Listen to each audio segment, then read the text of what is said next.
పద్మగంధి నమః ఓం పుణ్యగంధే నమః ఓం కర్పూరనాయ నమః ఓం ప్రసాదచంద్రే నమః ఓం రవాయ నమః ఓం చంద్రపదాయ నమః ఓం చంద్రాయ నమః ఓం చంద్రసోదాయ నమః ఓం చతుర్భుజాయ నమః ఓం చంద్రరూపాయ నమః ఓం ఇంద్రాయ నమః ఓం ఇంద్రసితాయ నమః ఓం మహారాజ జనన్య నమః ఓం పుష్టే నమః ఓం శివాయ నమః ఓం శివకర్తే నమః ఓం సత్యే నమః ఓం విమలాయ నమః ఓం విష్ణుజన్యే నమః పుష్కరిణ్యే నమః ఓం శాంతాయ నమః ఓం శుక్లమారాంబరాయ నమః ఓం శ్రీయాయ ఓం పుష్టే నమః ఓం దారిద్ర్య నాశిన్య నమః ఓం ప్రీతి పుష్కరిణ్యే నమః ఓం శాంతాయ నమః ఓం శుక్లమారాంబరాయ నమః ఓం శ్రీయాయ నమః ఓం భాస్కరాయ నమః ఓం నిర్మలాయ నమః ఓం పరావాయ నమః ఓం యశస్విన్యే నమః ఓం వసుంధరాయ నమః ఓం హృదయాయ నమః ఓం హరిణ్యే నమః ఓం హేమమాలిన్యే నమః ఓం ధన ధాన్య కట్టే నమః ఓం సిద్ధియే నమః ఓం శ్రౌణ్య సామర్థ్య నమః ఓం సంపదాయ నమః ఓం వేద లంకృతాయ నమః ఓం వరలక్ష్మీ నమః ఓం వసు ప్రదాయిన్యే నమః ఓం శివాయ నమః ఓం హిరణ్యపతాయ నమః ఓం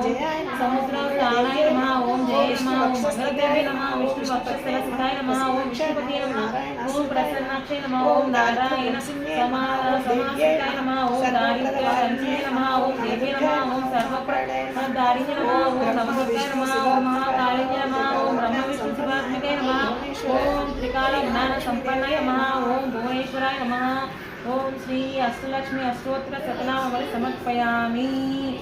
వేద వృషభ సంగతి వారం అందువలన నవగ్రహాలు అనుసరించి మనకు దినాలు వారాలు పక్షాలు నెలలు సంవత్సరాలు వచ్చాయి.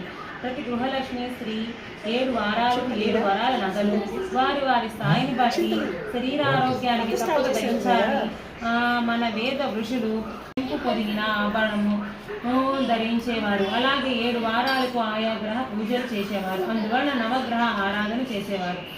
ప్రజలందరి దేవతలను 7 రోజులు ఆరాధిస్తారు. కానీ శనీశ్వరుడు అనేసరికి దూరము వెళ్తారు. దానికి కారణం ప్రజల్లో శని గురించి తెలియకపోవడమే. అందువలన శనీశ్వరుడు సర్వదేవత చక్రవర్తి శ్రీ వెంకటేశ్వర స్వామి వారిని గురించి గొప్ప తపస్సు చేశారు. శ్రీ వెంకటేశ్వర స్వామి వారు శనీశ్వరునికి ప్రత్యక్షమై, శనీశ్వర నీకు ఏమి కావాలో కోరుకోమనగా, స్వామి నా పేరు వింటే భయపడతారు ప్రజలు.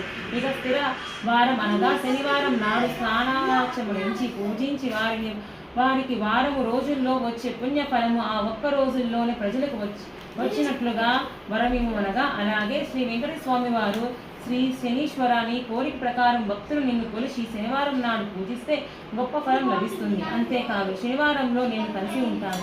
ప్రజలు భక్తి ప్రవర్తనతో వార వ్రతాన్ని ఆచరిస్తే వారికి నీవు ఇచ్చిన పుణ్య ఫలముతో నేను వారికి సంపూర్ణ పుణ్య ధర్మ ఫలాన్ని ప్రసాదిస్తానని శ్రీ వెంకటేశ్వర స్వామిని అభియమిస్తారు. ప్రతి